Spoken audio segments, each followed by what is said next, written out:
उभाटाचा नेता आला होता, त्यांच्या समोर हा काय बोलतो, बोला जय श्रीराम, लागली का तुम्हाला नोकरी, बोला जय श्रीराम, तुमचं हे काम झालं का, अरे राम आणि भगवान श्रीराम आमच्या हृदयामध्ये, तू कोणाला जॅक देऊन टॉमी देऊन लागली का त्याला नोकरी. माझ्या होर्टी गावातील माझे वडीलधारी असतील, तरुण असतील, देव धर्म मानणारा हा माझा होर्टी गाव आहे. मला तुम्हाला एकच प्रश्न विचारायचा आहे, अरे ह्या काँग्रेसवाल्यांनी आपल्या देवाची, आपल्या रामाची हे टिंगल टवाळी करायची, हे मंदिर कधी बांधणार, हे कसे बांधणार आम्ही पण बघू. आणि तुमच्या डोळ्यासमोर या देशाचा वाद पंतप्रधान श्री नरेंद्रभाई मोदीने भव्य राम मंदिर या देशामध्ये बांधून दाखवलं. त्या हजारो कारसेवकांनी ज्यांनी आपलं आयुष्य या राम मंदिरासाठी अर्पण केलं, फक्त त्या दिवशी माझ्या रामाची मूर्ती जेव्हा त्या मंदिरामध्ये दिसली, आपल्या डोळ्यामध्ये जो अश्रू आला, तो अश्रू तुम्ही 7 तारखेला मतदान करताना तुम्ही विसरू नका. हे आपल्या आस्थेचा विषय. अरे जय श्री राम बोलल्यावर आपल्या अंगावर जो शहारा येतो, हे आपल्या आत्मीयतेचा, आपल्या धर्माचा, आपल्या संस्कृतीचा विषय. हा निवडून आलेला उमेदवार मागचा माजी खासदार हा आपल्या देवाची टिंगल करतो, धर्माची टिंगल करतो. तुम्ही बघा त्याचं भाषण.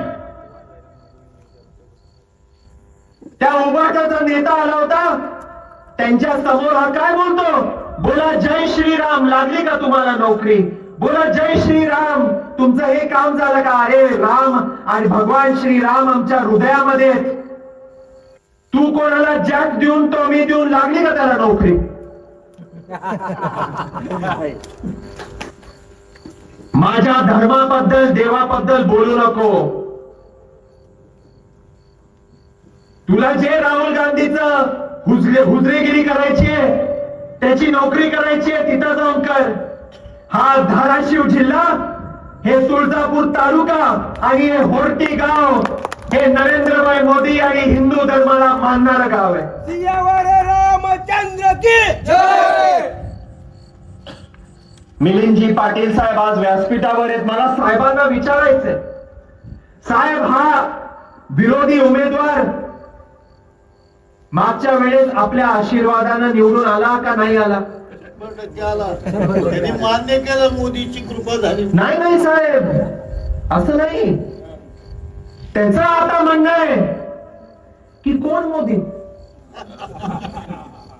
मी तर एवढा वर्ल्ड फेमस आहे, त्या डोनाल्ड ट्रम्पला पण मी मागे टाकेल.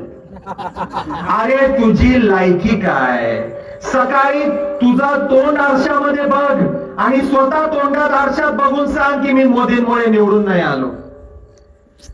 अरे ज्या पंतप्रधान श्री नरेंद्रभाई मोदींवर विश्वास ठेवत 2019 ला तुला निवडून पाठवलं, लोकसभेमध्ये जाऊन ह्यांचं पहिलं भाषण काय साहेब, मी निवडून आलो मोदींमुळे, आणि आज त्या मोदीजींची टिंगल टवाळी हा करतोय. आज म्हणतोय मोदीजींमुळे मी नाही निवडून आलो. मग तुझं तोंड बघून लोकांनी मतदान केलं.